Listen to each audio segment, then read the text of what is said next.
a Greek philosopher who lived around 380 BC and is in many ways considered the greatest of all time. Because Aristotle's life was immediately followed by the Alexandrian conquest, then the Roman conquest, then Christian conquest, then the Dark Ages, no other philosopher came anywhere close to matching Aristotle's status for over 1,000 years. He was also incredibly proficient, as unlike most philosophers who specialize in a narrower field of thought, Aristotle is well known for his work on ethics as he is for metaphysics, political theory, rhetoric, literary theory, medicine, theology, and science. It's said that he knew more in his lifetime than anyone who ever lived before or since, although to be fair, he did cheat a lot, as many of his statements turned out to be false in such a way as could be corrected if Aristotle had simply looked. For example, that flies have 4 legs and that women have fewer teeth than men. Nevertheless, Aristotle can at least be credited with the invention of formal logic, possibly the most valuable invention of all time, if also the simplest. Aristotle devised a form of deductive logic known as the syllogism, which is a way of figuring out new information from previously verified facts. For example, all philosophers are sexy, Aristotle is a philosopher, therefore Aristotle is sexy. This is a syllogism because if the first and second premise are both true, then the third statement, the conclusion, is true by necessity. If, however, one of the premises is not correct, for example, if it turns out that not all philosophers are sexy, then the conclusion is not necessarily true.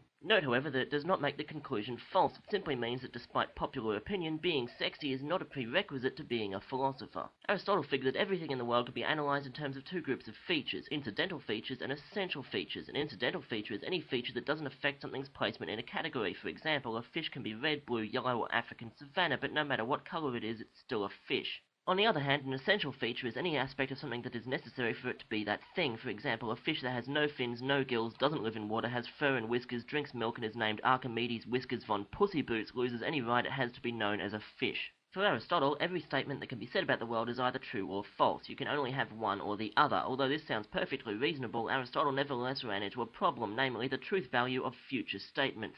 If I say, for example, that I'm totally going to get with that attractive lady, and my friend says that she's just going to throw a drink in my face, which one of us is correct? If what my friend says is true, then it seems like the future is set. No matter what I do, I'm doomed to get pina colada in my hair, and so it's futile to even bother. A popular response to this problem is to suggest that future events are neither true nor false because they haven't happened yet. But this presents its own problem because if I later walk up to the girl and try one of my terrible pickup lines and she does in fact throw her drink in my face and my friend says, "See, I was right," I can't very well say, "No, you weren't." It may seem like a silly thing to get hung up about, but it's an issue philosophy has been struggling with ever since. Although Aristotle was a student of Plato, he fundamentally disagreed with Plato's theory of forms. While Plato believed that all individual things were but a shadow of the most perfect example of that thing, Aristotle figured that Plato's forms can't be very good examples at all if they didn't exist anywhere in the world. Instead of appealing to mysterious forms in the sky to theorize about reality, Aristotle defines each individual thing in terms of 4 characteristics, which he calls the 4 causes. The matter is the substance that something is composed of. The form is the shape or structure that the matter takes. The source or efficient cause is whatever created it, and the final cause is the reason or purpose for which it was created. If you consider a watch, Aristotle would say its matter is the metal and plastic and whatever else it's made of, its form is the shape and mechanism that these parts take, its source is the watchmaker, and its purpose is to make sure I don't go over 3 minutes even when explaining something as huge and complex as Aristotle.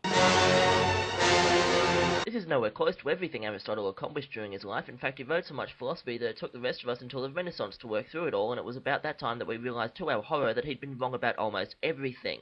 Ironically, Aristotle himself would have been pissed off that it took us that long to question him.